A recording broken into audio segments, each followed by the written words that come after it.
the country that has already quite a high percentage of sex dolls or people who possess AI and different forms of characters and things is Japan. And it's the most sexless society.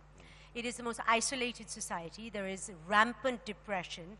It's got a very high suicide rate. They've got a lot of cases of agoraphobia. I mean, is this a model we want to ape? Because this is what we're eventually going for, because you're saying that, okay, fine, if you're slightly dysfunctional in terms of society skills or societal skills, you buy a sex doll, it helps you go out. But no, they just go home and talk to the machines, and now they can even have sex with the machines, so they have less reason to go out. Well, maybe for some cases, but what experience, like the little experience we have, it's a very new thing, and we are started to get some data about it. But like Japan, for instance, like 1 out of 4 people of over 50 years old, they already never got married, never got a partner. And maybe that's another solution that can look ahead. And in the case of depression, for instance, we had some reports of users like send us messages like, oh, I was like with suicidal thoughts, and I turned on to the robots just like to express how I was feeling. And like I got turned around, like she gave me some solace and avoided that I could do something stupid. So I think the robot, yes, there is the many possibilities open, but so far the experience we are having is very positive, actually. Okay, let's hear more about this. And apart from the obvious one, which is to experience pleasure like we've never understood before or known before, what are the actual advantages for society at large, for individuals, to own a sex robot? Well, I think there are many. First of all, I don't want to think, I would never suggest that there are no concerns. And so I think we should be absolutely open about saying technology can get things right, technology can get things wrong. It depends on whether we're ready for it and whether we know how to use it. There are going to be major challenges with these technologies that we can't even anticipate, some of them. And I think we should take them very seriously.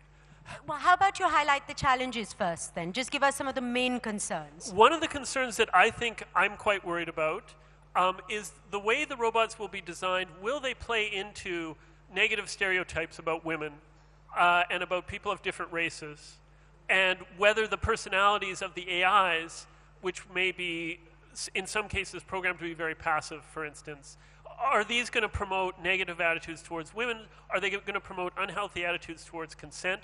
Consent to sex is right now something that we as a society are just starting very belatedly to get our heads around, just how important it is. And so I think these are all serious concerns that we need to take seriously when we're designing the technology and when we're regulating the technology. Because the robot is never going to say no, right? She's going to be ready anytime, anywhere, any place, with anyone. That's the whole idea. Well, Harmony is she has a strong personality, and she can say no to. Well, we're going to talk to her later, so we will ask her whether she can or not. But just for a minute, can we bring up an image of Harmony's full proportions on screen? Because this, to me, is a real concern, that we're just about, like you say, one is consent, the other is, you know, we're just about getting comfortable with the idea of our imperfect bodies and feeling happy, and then you give this, you know, pornographic proportions, perfectly formed body. Why? It's just making the women's life more difficult. Why couldn't she just look like a normal woman? Well, the robot is actually a reflect of the society stereotype. So it's not the robot is causing that, but the media, women itself, some women already like create this stereotype, and like that I completely agree with you in the sense that we shouldn't promote these kind of things. But it's already there, and the customers can actually personalize and customize the way they want. And sometimes they are not how it looks like that. Sometimes they get like different choices. It's just open the possibilities for variation, for differences.